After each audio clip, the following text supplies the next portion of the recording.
Non, c'est un plat qui se mange sans sauce.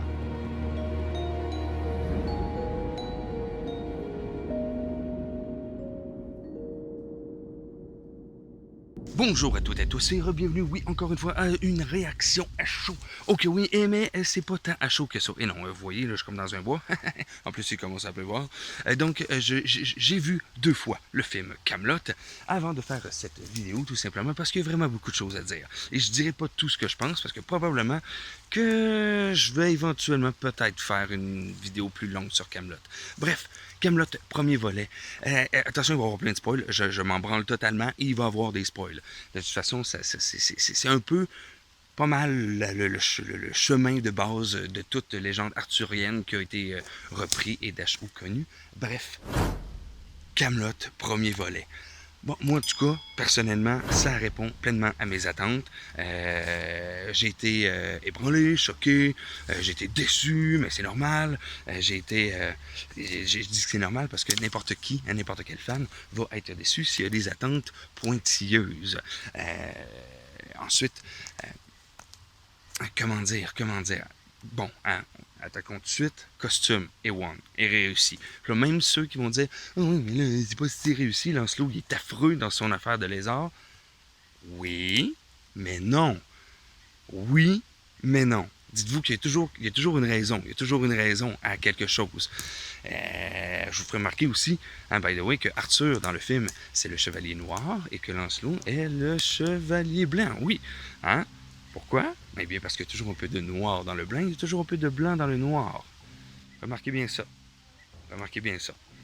Remarquez bien ça. OK? Bon, je vais vous le dire, c'est à cause de l'épée. Bon, Arthur, il y a une épée blanche, on ne sait pas à quoi qu'elle sert, mais elle est là dans le film. Non, commencez pas, je suis absolument pas roi, y a pas besoin de se lever. Il y a une épée blanche. Lui, il était bien en noir. Ensuite, qu'est-ce que je pourrais dire? Certaines critiques ont dit qu'il y avait beaucoup, c'était pas mal plus des sketchs comme on a connu à la télévision, qui étaient plus filmés cinématographiquement. À ça, je réponds oui et non, tout simplement parce que effectivement, c'est la base un peu de Kaamelott.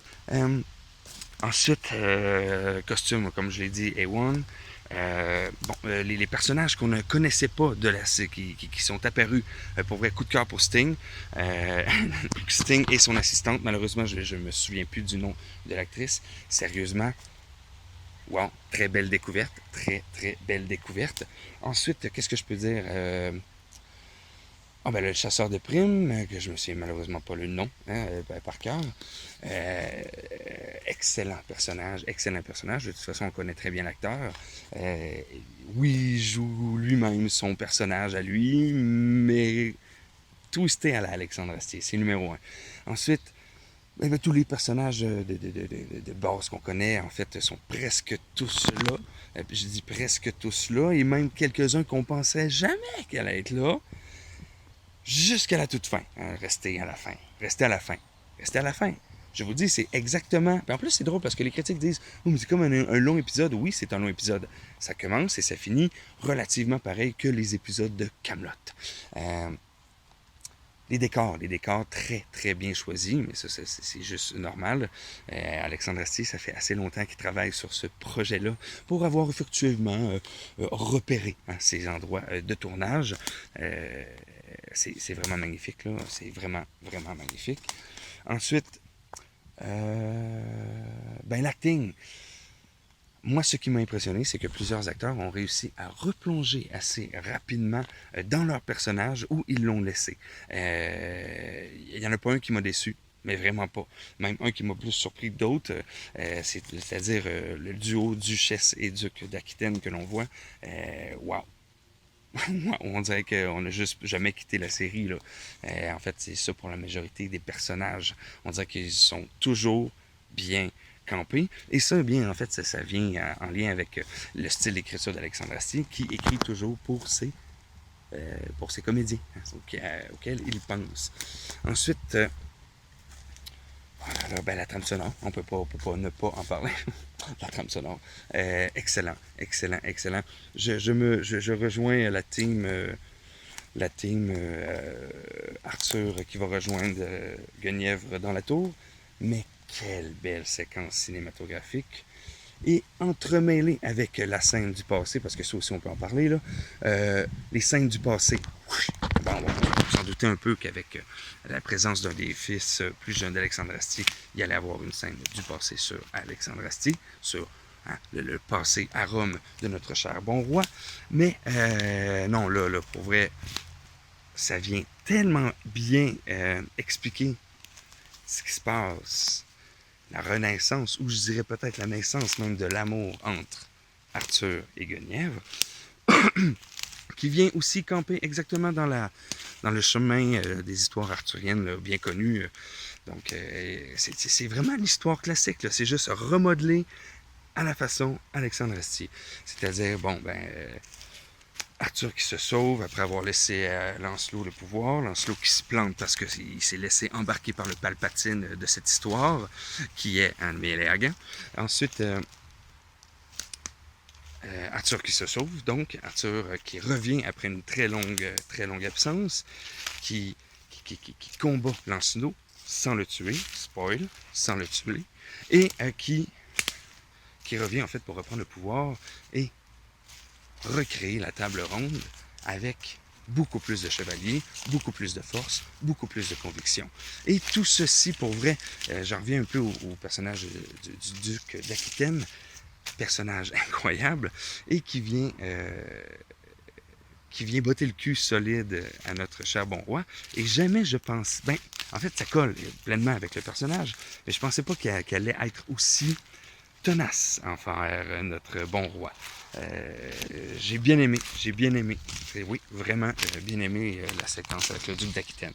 Parlant de séquence, il y a des loops. C'est-à-dire que, 3-4 fois, moi, je me suis posé la question, qu'on est déjà rendu là, ces personnages sont déjà rendus là. Ils ont fait 3-4 jours de voyage comme ça. Mais bon, c'est normal. À la base, le film durait une demi-heure de plus, je crois. Donc, probablement que M. Astier avait même prévu un film de 3 heures et probablement qu'il n'a peut-être pas pu l'avoir, son film de 3 heures. Il va sûrement se revancher pour le deuxième opus que j'ai très hâte de voir parce qu'il va en avoir un, oui, j'ai hâte. Bref. Oui, c'est ça, je disais, des loopings. Il y a quelques... C'est drôle, au début, il y a un mouvement de caméra que j'ai pas trop compris pourquoi ils ont gardé, mais des fois, bon, t'as comme pas le choix à cause des roches. Le mouvement de caméra de Dame Célie, quand elle se lève lorsqu'elle est à la table, j'ai pas trop compris. Un mouvement de caméra bizarre. Sinon, je pense que c'est le seul défaut visuel du film, là, pour vrai. Ou presque.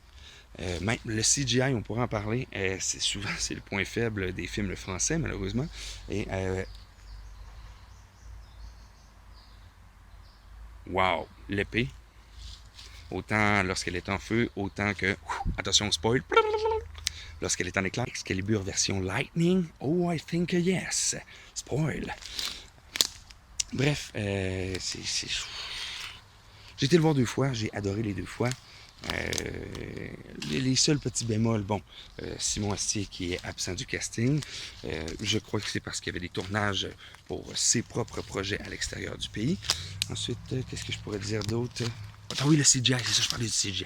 À la fin, on voit, attention spoil, on voit la silhouette de ce que j'ai compris, là, du roi Ban, mais la silhouette du roi Ban immense à côté de la tour où est-ce que Guenièvre était enfermé. C'était juste trop fucking épique. J'ai adoré. Fait que voilà. Vous avez comme pas le choix. Il faut aller voir Kaamelott, premier volet. Je vous le dis. C'est